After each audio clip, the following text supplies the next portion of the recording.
ಸ್ನೇಹಿತರೆ, ಇಲ್ಲಿವರೆಗೂ ಕೂಡ ನಿಮ್ಮ ಒಂದು ಹಳೆ ಮನೆನ ರಿನೋವೇಷನ್ ಮಾಡೋದಕ್ಕೆ ನೀವು ಸ್ವಂತ ಒಂದು ದುಡಿಮೆಲೆ ನೀವು ಮಾಡಬೇಕಾಗಿತ್ತು. ಆದ್ರೆ ಇನ್ ಮುಂದೆ ಸರ್ಕಾರದಿಂದ ನಿಮ್ಗೆ ಸಹಾಯಧನ ಸಿಗುವಂತದ್ದು. ಅಂದ್ರೆ ನಿಮ್ಗೆ ಈ ಒಂದು ಹಳೆ ಮನೆನ ನೀವೇನಾದ್ರೂ ಕೂಡ ನವೀಕರಣ ಮಾಡೋದಕ್ಕೆ, ಅಂದ್ರೆ ಹಳೆ ಮನೆನ ಏನಾದ್ರೂ ಕೂಡ ಸರಿ ಮಾಡೋದಕ್ಕೆ, ಮೇಲ್ಚಾವಣಿ ಏನಿರುತ್ತೆ ಅದಾಗಿರ್ಬೋದು, ಗೋಡೆಗಳಾಗಿರ್ಬೋದು, ಅಥವಾ ಏನಾದ್ರೂ ಕೂಡ ಸಮಸ್ಯೆ ಇದ್ದಂತ ಸಂದರ್ಭಗಳಲ್ಲಿ ಅದನ್ನೇನಾದ್ರೂ ಕೂಡ ರೆನೋವೇಷನ್ ಮಾಡೋದಕ್ಕೆ ನಿಮ್ಗೆ 2.5 ಲಕ್ಷದವರೆಗೆ ನಿಮ್ಗೆ ಸರ್ಕಾರದಿಂದ ಸಹಾಯಧನನ ಕೊಡ್ತಾ ಇರುವಂತದ್ದು. ನಿಮ್ದು ಹಳೆ ಮನೆ ಇರುತ್ತೆ, ಅದು ಏನು ಚೆನ್ನಾಗಿರುತ್ತೆ, ಏನು ಆಗಿರೋದಿಲ್ಲ.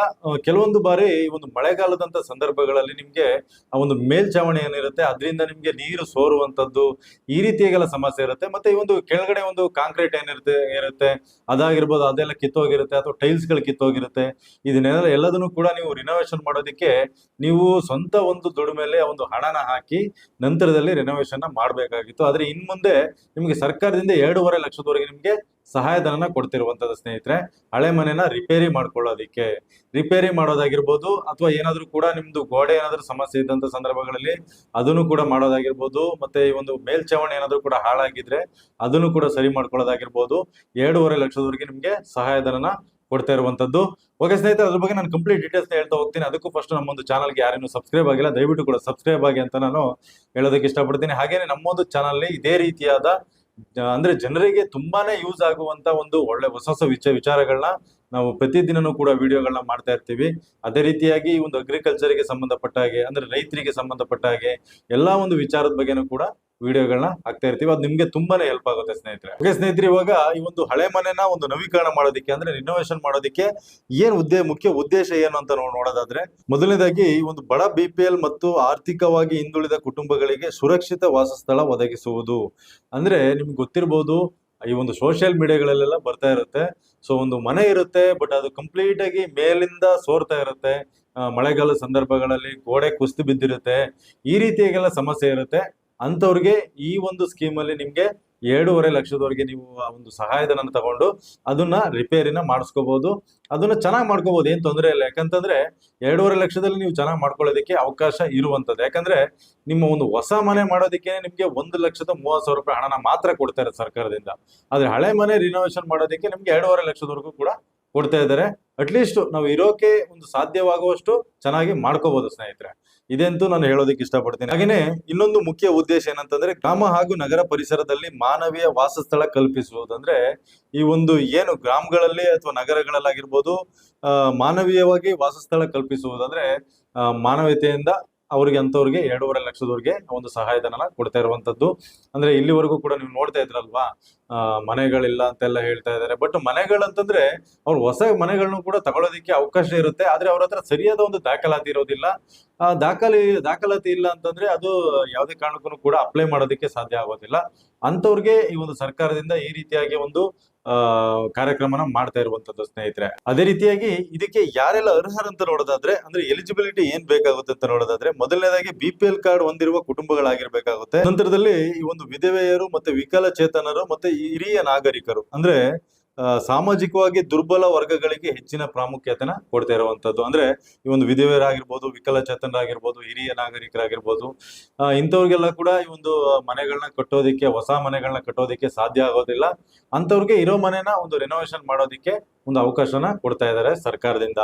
ಅದೇ ರೀತಿಯಾಗಿ ತೀವ್ರ ಆರ್ಥಿಕ ತೊಂದರೆ ಎದುರಿಸುತ್ತಿರುವಂತ ಕುಟುಂಬಗಳು, ಅಂದ್ರೆ ತುಂಬಾನೇ ಈ ಒಂದು ರಿಪೇರಿ ಮಾಡೋದಕ್ಕೂ ಕೂಡ ಹಣ ಇಲ್ಲ ಅನ್ನೋಷ್ಟು ಇದರಲ್ಲಿ ಒಂದು ಸಿಚುವೇಶನ್ ಇರುವಂತ ಒಂದು ಫ್ಯಾಮಿಲಿಗಳಿಗೂ ಕೂಡ ಇದು ತುಂಬಾನೇ ಹೆಲ್ಪ್ ಆಗುವಂತದ್ದು. ಅಂತವ್ರಿಗೂ ಕೂಡ ಇದು ಸಿಗುವಂತದ್ದು. ಟೋಟಲಿ BPL ಕಾರ್ಡ್ ಯಾರ ಹತ್ರ ಎಲ್ಲ ಇದೆ ಅಂತವ್ರು ಇದಕ್ಕೆ ಅರ್ಜಿನ ಹಾಕ್ಬೋದು ಸ್ನೇಹಿತರೆ. ಅದೇ ರೀತಿಯಾಗಿ ಹಳೆಯ ಮನೆಗಳು ಮತ್ತೆ ಈ ಒಂದು ಬಿರುಕು ಬಿಟ್ಟಂತ ಸುರಕ್ಷಿತವಲ್ಲದ ಮನೆಗಳಲ್ಲಿ ವಾಸಿಸುವವರು, ಅಂದ್ರೆ ಏನು ಕೂಡ ಅಂದ್ರೆ ಇನ್ನೇನು ಅದು ಮನೆ ಬಿದ್ದೋಗುವಂತ ಸ್ಥಿತಿಯಲ್ಲಿ ಇರುತ್ತೆ, ಅಲ್ಲೆಲ್ಲದ ಕಡೆನೂ ಕೂಡ ವಾಸ ಮಾಡ್ತಾ ಇರ್ತಾರಲ್ವಾ, ಅಂತವ್ರ ಕಡೆ ಇದಕ್ಕೆ ಅರ್ಜಿನ ಹಾಕ್ಬೋದು. ಇನ್ನು ನೆಕ್ಸ್ಟ್ ನೋಡೋದಾದ್ರೆ ಎಷ್ಟು ಸಹಾಯಧನ ಸಿಗುತ್ತದೆ, ನಾನು ಅವಾಗ್ಲೇ ಹೇಳ್ದಂಗೆ 2.5 ಲಕ್ಷದವರೆಗೆ ನಿಮ್ಗೆ ಸಹಾಯಧನ ಸಿಗುವಂತದ್ದು. ನಂತರದಲ್ಲಿ ನೇರವಾಗಿ ಬ್ಯಾಂಕ್ ಖಾತೆಗೆ, ಅಂದ್ರೆ DBT ಮೂಲಕ ನಿಮ್ಗೆ ವರ್ಗಾವಣೆ ಆಗುವಂತದ್ದು. DBT ಅಂದ್ರೆ ಡೈರೆಕ್ಟ್ ಬೆನಿಫಿಷರಿ ಟ್ರಾನ್ಸ್ಫರ್ ಅಂತ ಏನ್ ಹೇಳ್ತೀವಲ್ವಾ, ಆ ರೀತಿಯಾಗಿ ನಿಮ್ಗೆ ಟ್ರಾನ್ಸ್ಫರ್ ಆಗುವಂತದ್ದು. ಅದೇ ರೀತಿಯಾಗಿ ಮಧ್ಯವರ್ತಿಗಳ ಅಗತ್ಯವಿಲ್ಲ, ಯಾವುದೇ ರೀತಿಯಾದ ಮಧ್ಯವರ್ತಿಗಳ ಅಗತ್ಯವಿರೋದಿಲ್ಲ, ಏಜೆಂಟ್ಗಳ ಅಗತ್ಯ ಇರೋದೇ ಇಲ್ಲ ಸ್ನೇಹಿತರೆ. ನಿಮ್ಗೆ ಗೊತ್ತಿರ್ಬೋದು, ಏಜೆಂಟ್ಗಳು ಎಲ್ಲ ಕಡೆನೂ ಇದಾರೆ. ಇವಾಗ ಪ್ರತಿ ಒಂದ್ರಲ್ಲೂ ಕೂಡ ಏಜೆಂಟ್ ಇದ್ದಾರೆ. ಅವರಿಗೆ ಇಂತಿಷ್ಟು ಪರ್ಸೆಂಟ್ ಅಂತ ಕೆಲವೊಂದಿಷ್ಟು ಹಣನೂ ಕೂಡ ಕೊಡ್ಬೇಕಾಗುತ್ತೆ. ಆ ರೀತಿಯಾದ ಒಂದು ಪರಿಸ್ಥಿತಿ ಇರೋದಿಲ್ಲ.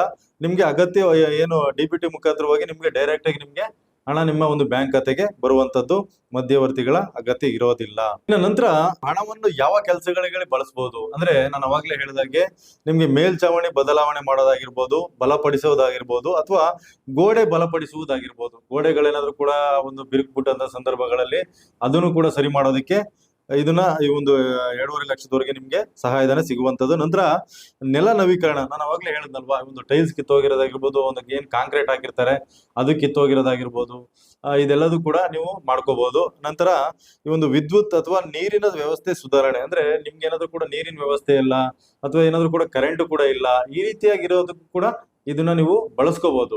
ನಂತರ ಈ ಒಂದು ಬಾಗಿಲು ಮತ್ತೆ ಕಿಟಕಿ ಬದಲಾವಣೆ, ನಿಮ್ದೇನಾದ್ರೂ ಕೂಡ ಬಾಗಿಲು ಅಥವಾ ಕಿಟಕಿ ಏನಾದ್ರೂ ಕೂಡ ಹಾಳಾಗಿದ್ರೆ ಅದಕ್ಕೂ ಕೂಡ ಬದಲಾವಣೆನ ಮಾಡೋದಕ್ಕೆ ಅವಕಾಶ ಇರುವಂತದ್ದು. ನಂತರ ಶೌಚಾಲಯ ನಿರ್ಮಾಣ ರಿಪೇರಿ, ಅಂದ್ರೆ ನೀವು ಏನಾದ್ರೂ ಕೂಡ ಶೌಚಾಲಯನ ನಿರ್ಮಾಣ ಮಾಡ್ಬೇಕಂದ್ರೆ ಅದಕ್ಕೂ ಕೂಡ ಬಳಸ್ಕೋಬಹುದು, ಅಥವಾ ರಿಪೇರಿ ಮಾಡ್ಬೇಕಂದ್ರೆ ಅದಕ್ಕೂ ಕೂಡ ಬಳಸ್ಕೋಬಹುದು ಸ್ನೇಹಿತರೆ. ನಂತರ ಅರ್ಜಿಯ ವಿಧಾನ, ಅರ್ಜಿ ನೀವು ಯಾವ ರೀತಿಯಾಗಿ ಹಾಕ್ಬೇಕಾಗುತ್ತೆ ಅಂತ ನೋಡೋದಾದ್ರೆ, ನಿಮ್ಮ ಒಂದು ಹತ್ತಿರದ ಒಂದು ಗ್ರಾಮ ಪಂಚಾಯತಿಗೆ ಹೋಗಿ ಅಥವಾ ತಾಲೂಕ್ ಪಂಚಾಯತಿಗೆ ಹೋಗಿ ಅಥವಾ ನಗರಸಭೆ ಕಚೇರಿಗೆ ಭೇಟಿ ನೀಡಬೇಕಾಗುತ್ತೆ. ಅಲ್ಲಿ ನೀವು ಅರ್ಜಿನ ಹಾಕೋದಿಕ್ಕೆ ಅವಕಾಶ ಇರುವಂತದ್ದು. ನಿಮ್ಮ ಒಂದು ಯೋಜನೆ ವಿವರಗಳನ್ನ ಅಧಿಕಾರಿಗಳಿಂದ ಪಡೆಯಬೇಕಾಗುತ್ತೆ. ನಿಮ್ಮ ಒಂದು ಯಾವ ಯೋಜನೆಗಳನ್ನ ಮಾಡ್ತಾ ಇದ್ದೀರಾ ಅದನ್ನ ಕಂಪ್ಲೀಟ್ ಆಗಿ ನೀವು ಡಾಕ್ಯುಮೆಂಟ್ಸ್ ಎಲ್ಲ ಕೊಡಬೇಕಾಗುತ್ತೆ.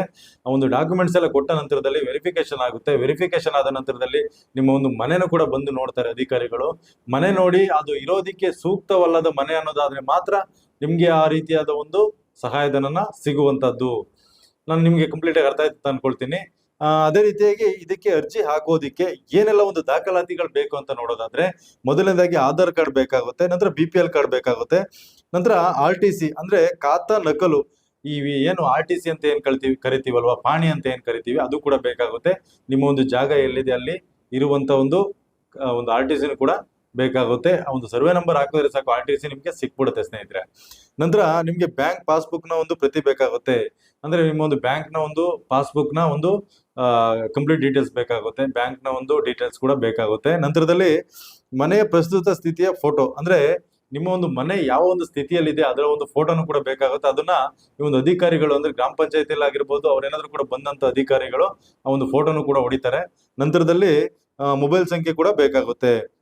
ಇದೆಲ್ಲ ಆದ ನಂತರದಲ್ಲಿ ನೀವು ಅಪ್ಲೈನ ಮಾಡಿದ ನಂತರದಲ್ಲಿ ಸ್ನೇಹಿತರೆ, ನಿಮ್ಗೆ ಅಧಿಕಾರಿಗಳು ಬಂದು ಅರ್ಜಿಯನ್ನು ಸ್ವೀಕರಿಸಿದ ಬಳಿಕ ಅಧಿಕಾರಿಗಳು ನಿಮ್ಮ ಮನೆಯನ್ನು ಭೇಟಿ ಮಾಡಿ ನಂತರದಲ್ಲಿ ಸ್ಥಿತಿ ಪರಿಶೀಲನೆ ಮಾಡುವಂತದ್ದು. ಅಂದ್ರೆ ಯಾವ ಸ್ಥಿತಿಯಲ್ಲಿ ಇದೆ ಅನ್ನೋದನ್ನು ಕೂಡ ಪರಿಶೀಲನೆ ಮಾಡ್ತಾರೆ.